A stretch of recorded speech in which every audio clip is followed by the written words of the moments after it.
Hello? Can you hear me? I am searching, whether it's the cities, the quiet suburbs, or in the beauty of nature. I will find it. In the crevices. In the darkness. Welcome to Lost or Found. Welcome back to another episode of Lost or Found here on Horror Fiend TV. Now, it's JR, but before I continue, let us give thanks to all the troops and veterans of this great country. They gave the ultimate sacrifice in order for us to live our lives, and, well, even though the world's a crazy place right now, we still live in a country where we have our freedoms and we have our abilities to do stuff like this. So thank you for your sacrifices. Thank you for your families for being with you during these sacrifices. It is your day, Veterans Day. If you know a veteran, please give them thanks, shake their hand, and pay them respect. When it comes to found footage horror, we have a few franchises that we all look forward to when we hear that a new film is coming out, whether it's Paranormal Activity, Blair Witch, even though the second one is not found footage, and we have this one, Hell House LLC. Now, I am a fan of the first one. 2 and 3 were a little so-so, but what we got now is Hell House LLC Origins, the Carmichael Manor. The Carmichael Manor is home to a grisly murder that occurred right upstairs from where I stand. Half the family murdered, while the other half is still missing. We are about 30 minutes from our new home, the Carmichael Manor. You're staying in the Carmichael? Staying inside. That was how Margot Bentley and Rebecca Vickers wound up in the manor in November of 2021. Something is messing with us. It probably doesn't want us here, so let's not disappoint. Don't stop filming.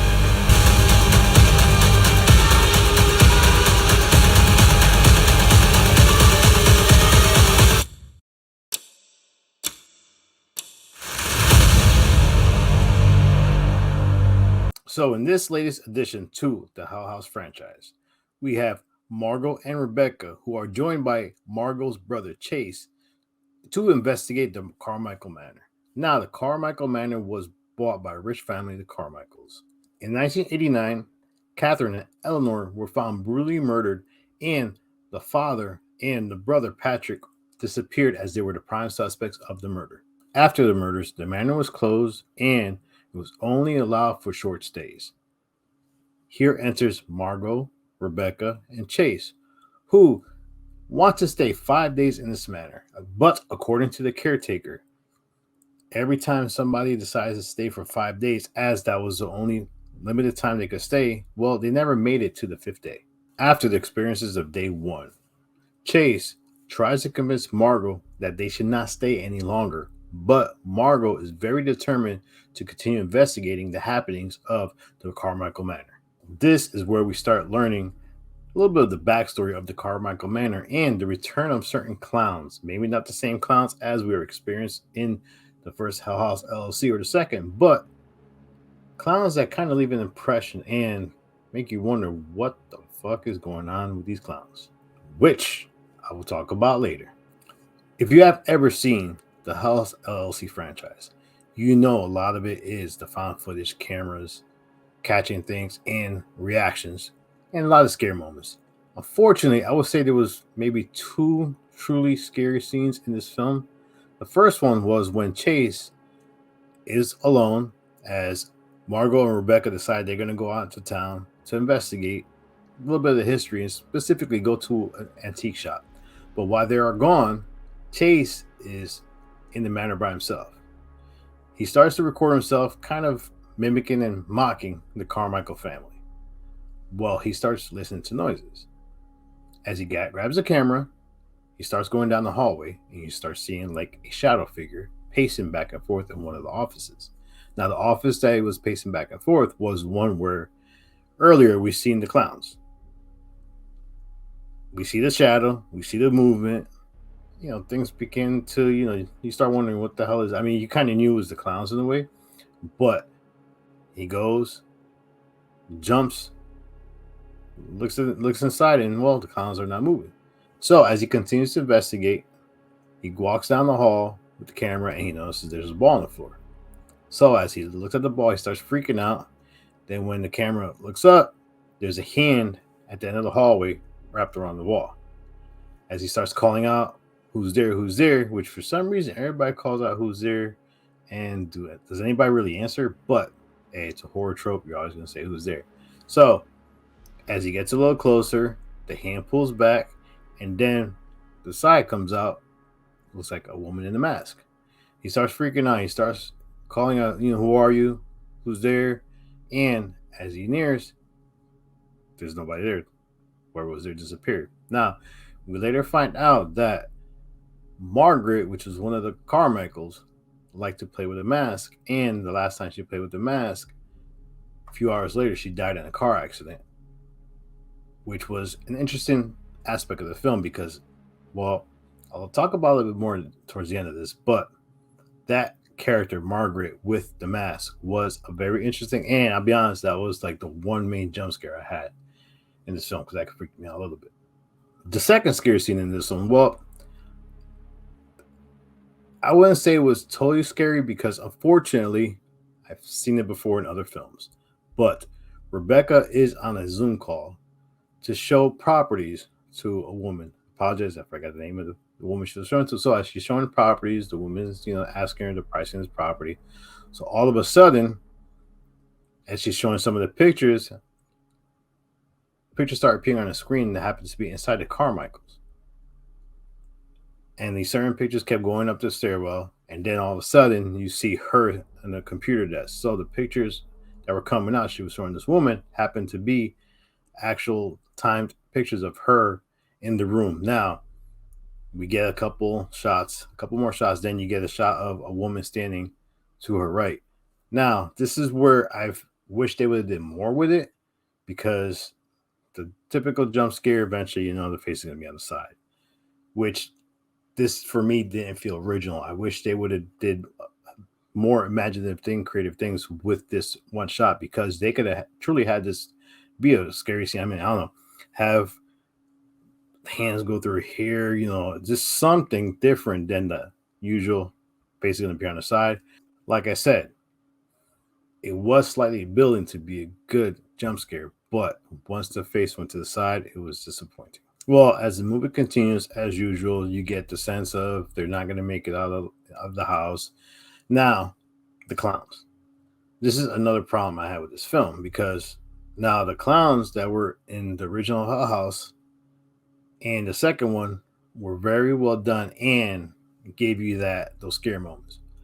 But what they ended up doing in this one is, yes, they had the clowns appearing in random spots, which for me, we did it before. Why I keep doing it again? But the scene where Chase has one of the clowns in his room and he's talking to it, apologizing, and tells her, I'm going to leave. And then as he's walking out, the clown starts appearing in different spots every time he turns around with the camera.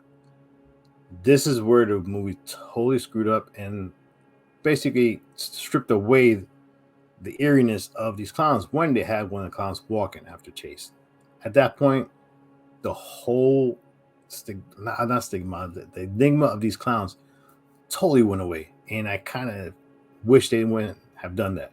Now, also, one problem with this film is that it felt like it was a lot of different storylines just muddled together. What they should have did with this Hell House Origins is go back to the 1989, showing the Carmichaels bought the house. Focus the whole story on the Carmichael family. Because what you could have did is, technically it's Origins. Origins is focused more on the whole story. The fact that we had Margot and Rebecca investigating. No, have the Carmichael family by themselves in this movie. Because now you're bringing the whole cult thing and the fact that people in the town knew this was connected to cult. I mean, this is where the movie totally fell off because they go outside, Margot and Rebecca, They're going into the woods. I'm like, all right, now it's gonna turn Blair Witch, which kind of give you a Blair Witch feel to it. They find like a house in the backwoods, and then all these symbols, and then it leads to the whole fact that inside the house you have cloaked figures. I mean, we saw the cloaked figures in Hell House, the original, but for me, by going to the backstory, focusing on the Carmichael family, then you could actually make a sequel where you have Margot and Rebecca investigate everything that happened, because now we have the whole backstory of the Carmichael family. There was no need to just convolute it all together, because it was honestly, it became somewhat of a mess, because when they gave you the flashback scenes, they came at weird times in the film.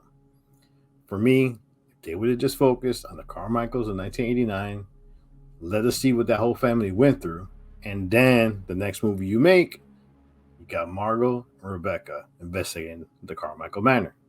Hell House LLC Origins, the Carmichael Manor, is currently streaming on Shudder. It is directed by Stephen Cognotti, and Bridget Rose Parada plays Margot Bentley, Destiny Leilani Brown as Rebecca Vickers, and James Lydell as Chase Bentley.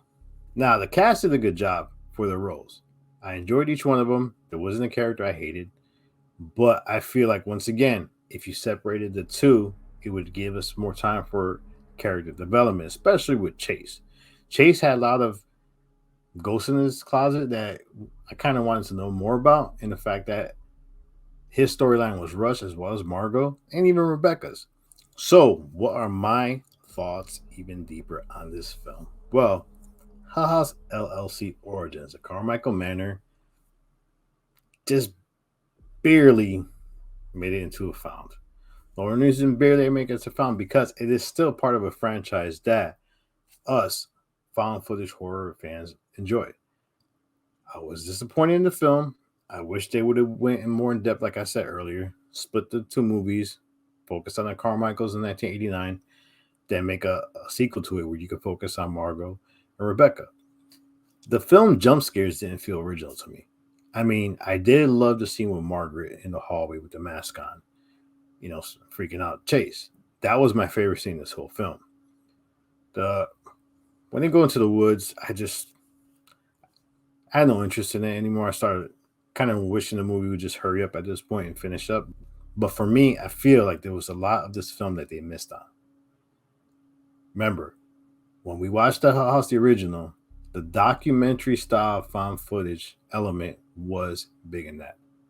Unfortunately, the two people we had that were talking about the Carmichaels or their relationship with Margot and Rebecca fell flat for me. You didn't have that appeal of the documentary style aspect of the House LLC. It was missing, and unfortunately, that being missing hurt this film a bit more. I'm still going to look forward to watching more Hell House LLC, because I do like the franchise in a way, even though the movies 3 in a row have been slightly underwhelming. But it is still a franchise that has a lot of lore they could focus on. So for me, it's slightly a found, could have been better. Put more effort of building the lore. You have a lore here, especially with Tully. Build the lore a little bit more. Go back to the past, and this way, whatever other houses or manors or hotels you guys decide that you're going to do your next film on, there's a deeper backstory. The fact that we had a clock be the tie between the Abaddon and the Carmichael Manor, which, once again, I feel like they didn't need to do that in this film. There was no need to immediately tie the Abaddon and the Carmichael Manor. Keep them somewhat separate. Let it flow naturally into the connection between the two, because the clock, oh my God, there's a little hidden panels or hidden storage in there, and they put all these letters, and it didn't work for me. But yes, Hell House LLC Origins, the Carmichael Manor, slight found, has some good moments in the film. The cast did a good job. Not too many scary moments. Like I said, the Margaret scene probably the best one, but still, give the film a chance. Let me know if I'm wrong. If you like the film, let me know why you like the film, exactly what points I gave you that you disagree on. But if you agree on my points, let me know anyways below, because I would love to hear what you have to say about this film specifically. So I don't know what next film I'm going to do, but I'm sure it'll be something on the other side of the world. Maybe we'll go a little international for the next Lost or Found. But yes, watch it. Let me know what you think. It's currently on Shudder. And until next time, this is JR. Oh, wait. Like, subscribe, and shares. We still have a lot coming. The year's coming to an end. And when I tell you, come next year, we have new shows coming out with probably some special guests or new hosts to go along with some of us. Well, this is JR. Enjoy your weekend. Lost or Found here on Horror Fiend TV. Peace.